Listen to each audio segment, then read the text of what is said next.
interpretimi i saktë, sepse të thash në fillim, Mirel, është mënyra se si interpretohet që bën dallimin midis stresit dhe ankthit. E kuptoj.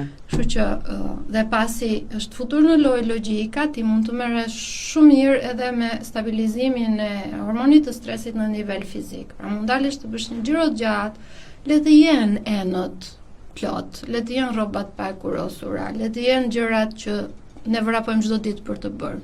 Shumë e rëndësishme shëndeti se sa çdo gjë që ne bëjmë në përditshmëri. Kështu që kjo është një thirrje sistemi nervor për të thënë ti duhet përkujdesesh për mua. Nuk është armiku.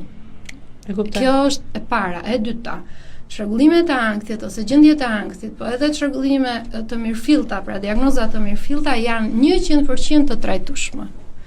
Mund të jenë me terapi, mund të duhet një terapi medikamentoze, psikoterapi, thjesht medikament, thjesht psikoterapi. Kjo është një gjë që vlerësohet në momentin që ti ke një kontakt me profesionistin e shëndetit mendor, po janë 100% të rikuperueshme. Dhe kjo është një fjalë që unë e them me garanci për shkak të kohës së gjatë që kam në këtë fushë.